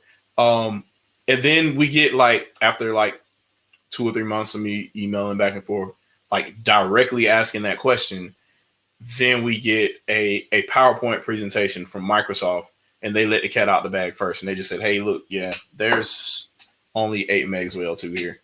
So, but it's still a server grade CPU because of what we do as far as security and protection on. No, bro, would this support ECC memory if it was inside some other hardware? If it doesn't, then don't say it's server grade. Why are we even playing this game? One, they should have never. Here's my problem with gaming media as it pertains to video games. Just talk about the games. You should not be going into tech specs because one, the majority of gamers, the vast majority, do not understand what the hell you're talking about. No, they have no idea. This is going to repeat what your PR person tells them. So that's why when Stadia launched, what was the first thing he said when we saw that thing, when we saw that entire first presentation, that first Stadia Connect, what kept coming out their mouth? 8K. Oh, 8K. Are you talking about what the server can do locally? You talking about what the server can do locally? Okay, cool. And I'm saying I'm like, please stop saying 8K because you're not helping nothing. And sure enough. And it's just common sense. We knew off the rip. It's just look, dude, if I'm less than 20 miles away from the CO here, and I get lag from YouTube, which is Google Prime, which should have priority over anything else. How do you think something with an even higher priority for latency, is higher demands? We're talking about just video now of us doing this. How are you going to have gameplay input, which is going to require even more for somebody that lives in Thomasville, Georgia, thousands of miles away from the next CO? How do you even? Somebody that lives in West Virginia, somebody that lives in Jackson, Mississippi, but they stay on the countryside of Jackson, Mississippi. We had this same conversation before Stadia launched. And we were saying this, and lo and behold, it happens. And we're not talking about, hey, I'm the smartest nerd in the world, but it's common sense from seeing it. I'm not even going into details by saying that. I'm just saying, look, if your normal demands have this much lag, how are you even remotely going to think that you can do gaming this way? You can't game like that in a rural area. No. You have to be in the city because number one, Google ain't putting them things out in Bucktown, Mississippi, and get the hell out of here, Ohio. They ain't putting them out there. They're not. If it's a bunch of cornfields and cow pastures, they're not putting it out there. They're gonna put it in the countries. They're gonna put it in is Macon. Yep. And so, and even with that, you have environmental concerns to deal with too. So unless they're gonna let them, which have these places ain't gonna let them just set up shop all willy nilly. And if you do, now you're paying for the town as well. On top of that, because you're like, hey, you're building what here? Oh, then we need to get something out of that. So how about fiber to the whole city? You finna give us fiber. You finna build us 2 new football stadiums. You're gonna build us 2 new high school basketball. Then you're gonna fix the track. You're gonna fix the baseball stadium. You're gonna fix all of this. So how do you even? So with that being known, why do we continue to believe these lies? Why did we even remotely think that a PlayStation 3 could simultaneously broadcast 2 1080p streams? 1920 by 1080 times 2 at a 16:9 ratio, or 16:10 actually, I think is the ratio they originally announced. Even if it was all powered by cell and it had 8 full cell SPs in there, like, no, it still wasn't going to happen. It's not that chip was super fucking hot. It's power derivative. HDMI. It melted the HDMI off the rip. That's why they had to do the callback. So how do we go from that to, then we're saying, oh, well, games are going to be HD. They end up being sub HD the whole generation. Then we finally get to consoles that could do 1080p, but then we make the requirements for the games that we're making want all this post processing and all this, and now we need all the games to be able to be streamed, because that was the original thing they were going to do. They were going to say, hey, Xbox One and PS4 can stream, and we got quick resume and all this other kind of stuff, even though it don't work. But it don't work in every game, and so now you got to take from the CPU. So now, guess what? Now this game that we're making that's really high demanding and all that, either A, is going to sound like a jet engine when your console is running, or B, we're running at 720p, and you don't find out until after the fact. Yeah, that's why I was like, we didn't really start getting 1080 60 till this past gen. I mean, on some. Not even the majority. I think making 1080p mandatory is Series X and PlayStation 5. To be honest with you, here's the kicker: one person had already said this was going to happen. Unfortunately, he ain't here with us no more. Yeah, I mean, and law of diminishing returns, man. Yeah, he told you this, he couldn't sustain it. Everybody laughed at him, told him he shouldn't be running Nintendo. I'm like, the man know what he's talking about. Just think at the time in the 7th generation, when it was getting ready to start, when they were saying that the PlayStation 3 and the Xbox 360 could do Toy Story level graphics. At the time, there was not technology on the PC side that could real-time ray trace in 480p.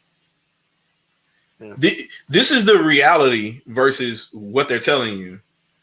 It's just bewildering to me that's like, and there's such a disconnect, and people don't see it. There's never a check in people's head to just say, hey, you know what? That don't sound right. Yeah, and it keeps repeating every generation. Like, so now we're finally getting to quote unquote real time ray tracing, and it's not the full scene. Mm-mm. And we got people saying, "Oh, I got RT turned on. I got 120 frames per second." Or do you? Like, nah, you're not even doing the whole scene, man. Like, it's not even the real thing anymore. So going back to that again, I'm still asking the question: can the PlayStation 5 do real-time ray tracing on every surface in 480p? Nope. I'm still saying that today. 480p, we're still talking about. Can it do that? I don't know. And technology has advanced. I mean, almost infinitely since that point in time, because you got shaders and all this stuff now that do so many things in parallel. But the requirements are still so strong for a raycast per frame that we're talking 30 frames per second, 480p, maybe widescreen. So maybe 853 by 480, ray tracing on every surface, full light cast. Can that be done? And that's kind of where we're at right now. And if you can't even do that basic, why even talk about higher resolutions and what you can do there? Because now you got to go back to rasterization again. Well, and that's where you got Unreal Engine and all that, trying to do things to make things look better in rasterization. And I don't think it's a bad idea, because old dude had been working on that technique in Unreal Engine 5 since 2009, and he was really thinking ahead of the curve at the time when he was talking about doing that. He's like, hey, what if we virtualize geometry? And that's a pretty cool idea because it means that it's hardware independent, which means that Unreal Engine 5 can run on Switch. Like it doesn't matter what the end hardware is, as long as it has a shader to run that code, it can virtualize geometry, and you can, obviously that's going to scale based on what you're trying to do, but that's a real good idea. Anyway. But it's just people take that stuff and then they go to fight Twitter wars with it, and I'm like, you don't even understand your ammo, bro. Like I got this ammo, and you don't even know how to use it. You don't even know how to load the clip. Why are you even trying to start this fight? Like, I don't. You don't know how to load the clip. You're using the wrong gun, and you're just not. And once again, there's nothing wrong with saying I don't know. Yeah, and I think that's part of the problem too. I think they don't want to say that. So what was it? Was it Icy Rhythm? Icy Rhythm, I think it was. He said that on Twitter. Like he just went and said, you know what? Because he was talking about technology and all that, but everything can kind of work on last generation too. So blah blah blah. I'm like, dude, you were just talking about how you were bragging about how Capcom's engine looks great, and I'm like, so what's so good about it? I just think it's the best engine. Why? You're talking about an engine. Like, an engine isn't something that you play. An engine is a tool for developers to build with. So what exactly are you talking about here? I just think it's the best. I can't just use my opinion. I can't just say, come on, bro. Just say you're talking out your ass and be done with it. Just say, hey, look, I like the games that are built with, and I even try to urge them there. Just say you like RE Engine games. Just say you like. I like the games that they built with this. Just say that. No, I could just say the engine is okay. Okay. What kind of code you using? Like, are you using C#? Like, what are we? Oh, you go with that nerd stuff, man. Well, hold on. If you go with that nerd stuff, why are you trying to talk nerd stuff? If you don't know, I don't get it, man. I don't get it. You're talking nerd stuff, but you mad that somebody's okay. Because I said, pause. You're talking about something. Pause. Let's talk about it. No, it's just my opinion. Just my opinion. I mean, but everybody sees deflection when they see it, man. It is what it is. So I just do this number here. That's why I was just like, that's why I love and hate PR people, but because they make this happen. Yeah, they cause the situation to happen. But if you don't have any games to show, what are you going to talk about? Yeah, I'm like, you got to pump up how you're so ambitious. But another problem with gaming that I see is game developers' ambition is here, reality is way to here. Exactly. And my God, all the stuff you want to do, Jesus, but you can't do it because your ambition is way too high. So I think some of that stuff needs to come back down a little bit, and just make it. My thing is just make a good game. Does like right now you have a Xbox Series X in front of you right now? Is it possible for it to emulate what we saw in the Star Wars 1313 trailer? Technically speaking, like based on everything that we know about this hardware and all the demos we've seen on this hardware, does it match? Like, though you talking about demos like Watch Dogs and that, man, they were well beyond the targets. Oh yeah, well beyond. Yeah. And you talking about water cooled PCs in some basement somewhere that you use to create this footage, and you're like, yeah, we're gonna sell this game with it. And I'm like, I like what I'm seeing. I like what I'm seeing as a Star Wars fan, but this ain't gonna run. So a generation later, and that's still questionable. So why are we doing this? I mean, Ubisoft got like, remember that E3? Ubisoft got pretty much blasted on stage because people did that, like with Assassin's Creed. Yeah, like, and it was like, you're not playing the game. You're not even playing the game.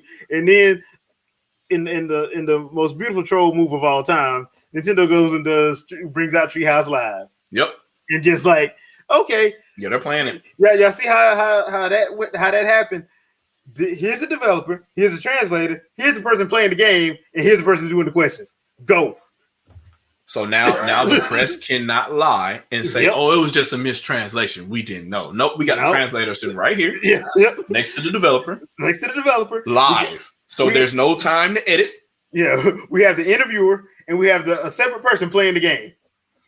But they still try. They still go on their individual podcasts for their websites and say, "Oh, well, it can't do this," and then the developer is like, yeah, that in the video you just like, yeah, we're running this affecting this game. It's pretty cool. And we got this over here. Yeah, currently we're running at around 29 frames per second, but we'll get a little bit better later on as we go. And you're just like, you just sit there and you see the actual footage and what's happening in the game. That's in a pretty much for the most part. These are all beta states at the best. Some of them are alpha states at the worst that Nintendo was showing, and these games still look good. So, I mean, can we be honest about that Astral Chain Treehouse? Man, like this is how the game starts. Yeah, day one, and that's how it was. Yeah, and it was great. It did not slow down. No. So I just think they took all the wind out of the sails for all the bullshit the Gaming Press has been doing all this time, and I just really think I don't really have the time or the capital to put into something like that. But I think if somebody wanted to, I think they could do it. I think they could crush them. I think they could come up and say, you know what, we got about 10 grand, and we're gonna start a site.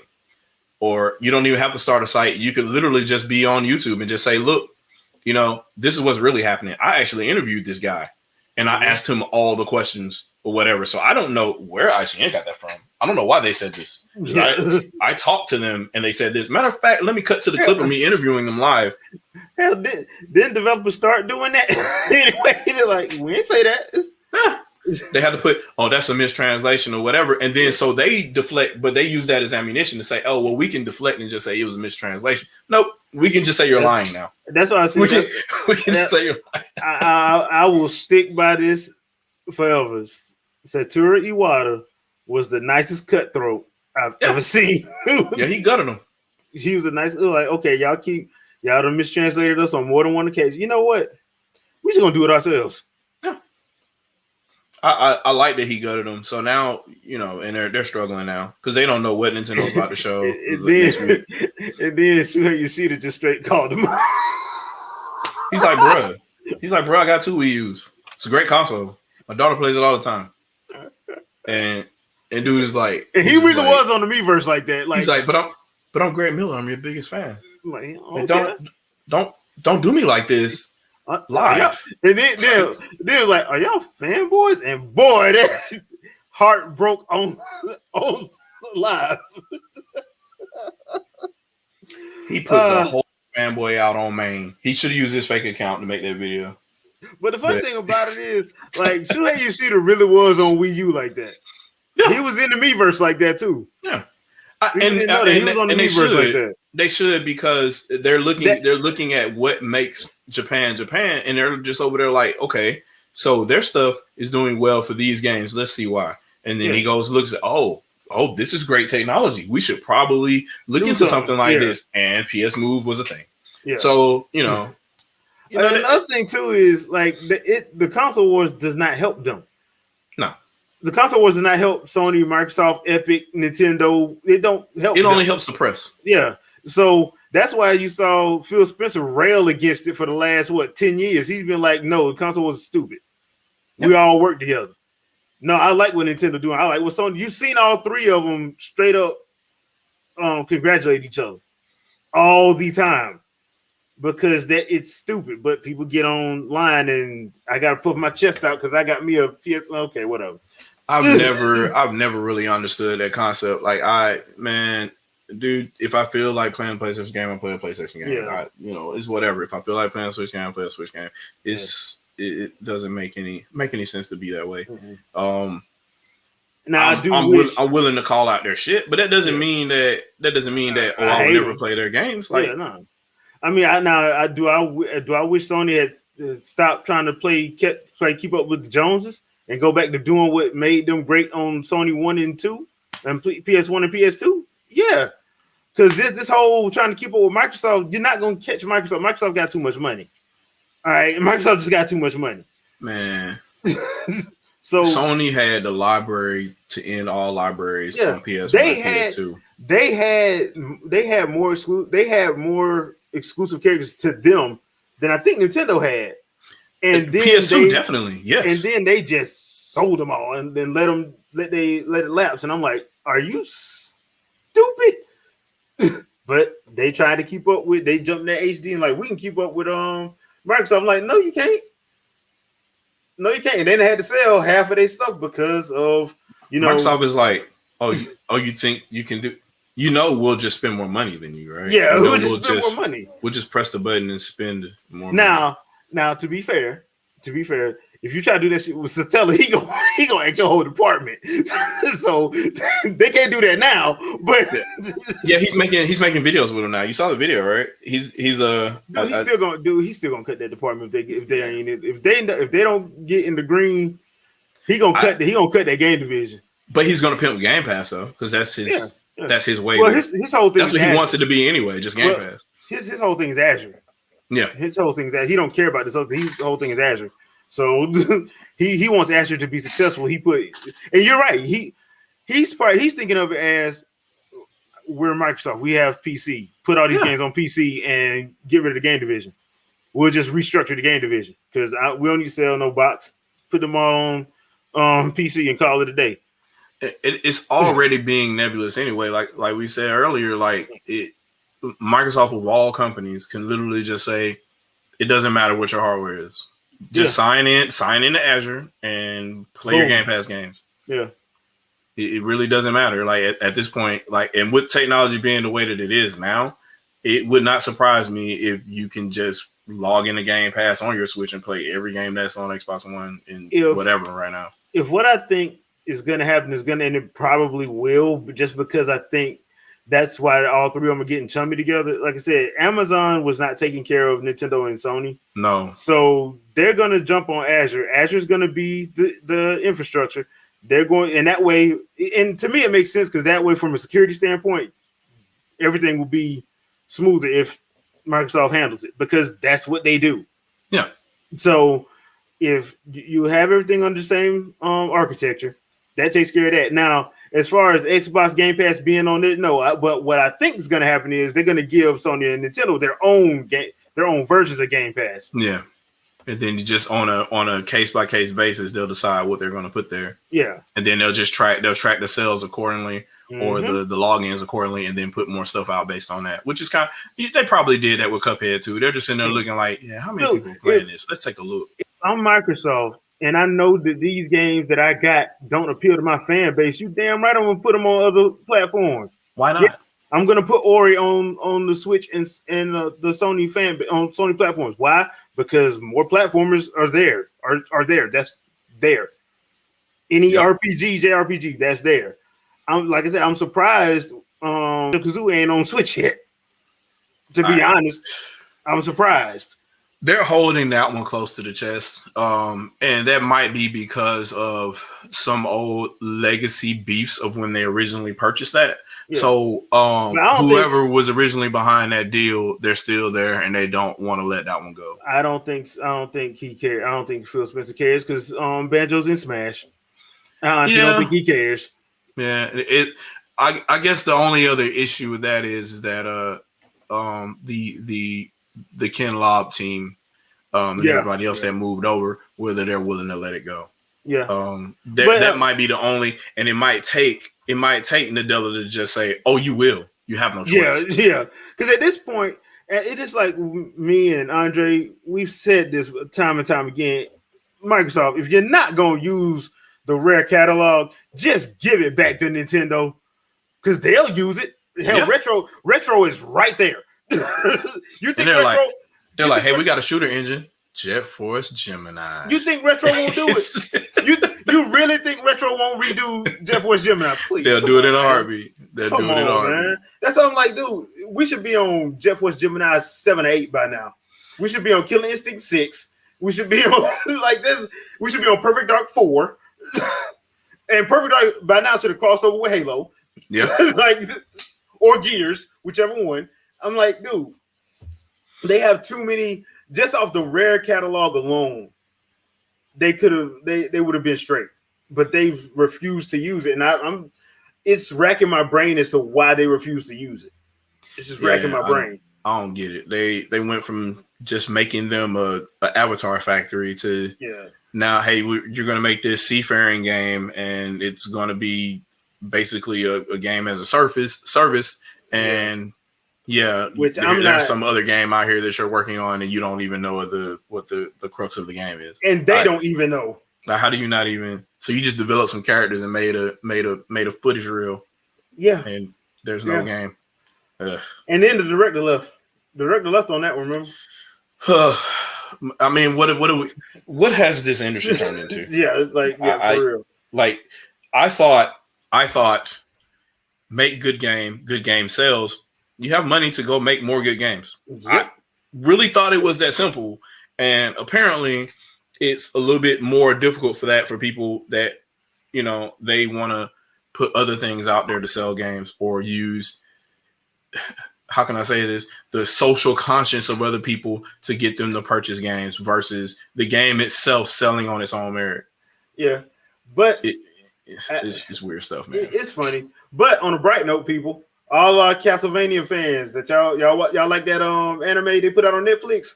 Well, just broke in hot off the presses. The next series they're looking at doing is with Richter and Maria Renard. So we getting Symphony of the Night, people. Symphony of the Night animated. And on that note, that's a good time to go ahead and end this podcast. Yep. We'll just a little bit to let y'all know.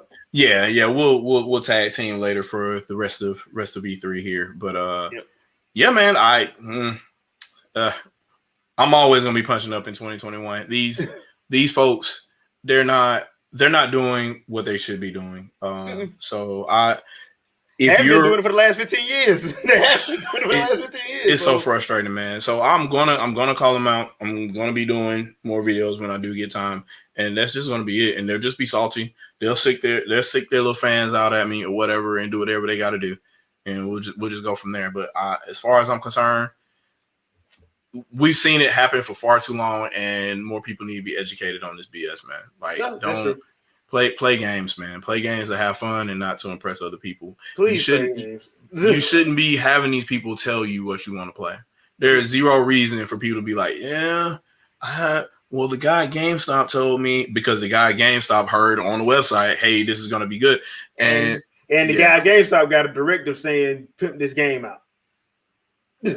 And you all on social media talking about how this game is going to be great and you're going to go get it. And then you're still kind of warning them about it when you stand in line at GameStop and then you go by. First of all, why are you in GameStop? But anyway, that's a whole nother story. That's a whole nother story. But the cycle has to end. Yeah. And it's too much. This is the information age. There's too much information out here. There's zero reason to be going through a third party to get information on what you want to spend your money on. Mm-hmm. So if you like a certain type of game, or if you feel you want to try a game that you haven't tried before, there is zero reason to have by default trust circles.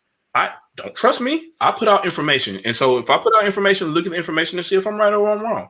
That's the whole point. Because I could put out something and then I'm like, oh, well, that got corrected because this came out, or a patch came out and it fixed this or whatever, blah, blah, blah. That's the whole point, to put out the behavior of do not by default trust PR. Mm-hmm. That's the whole point, because a lot of the tech buzzwords that you hear is PR. A lot of the sales numbers you hear is PR.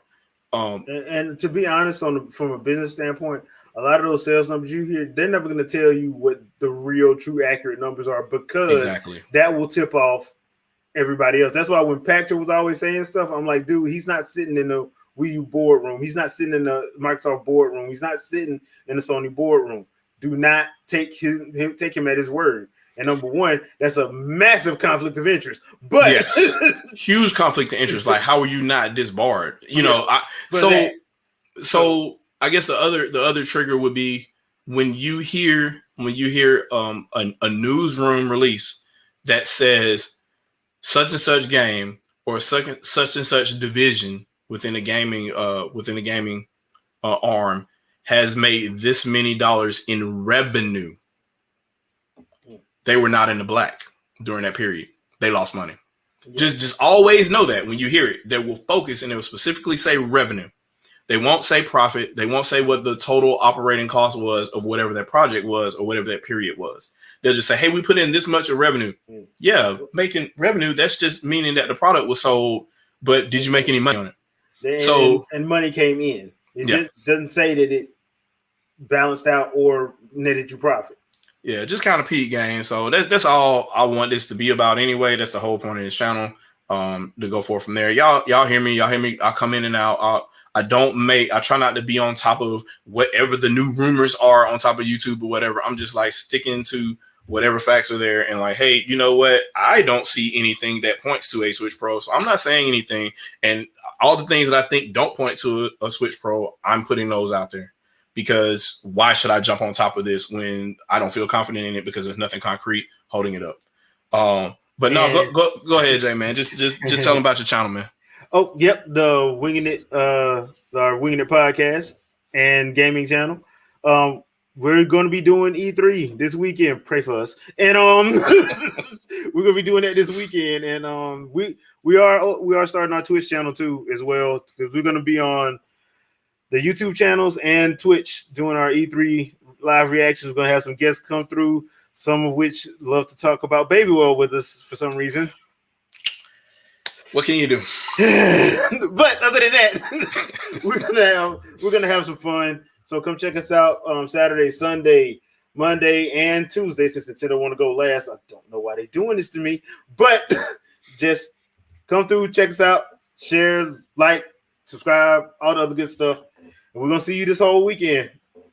All right, appreciate y'all. This Shadow Fox Infinite. This is another ShadowCast in the book, man. ShadowCast 40, maybe 41, depending on how I numbered it. But you know, it is what it is.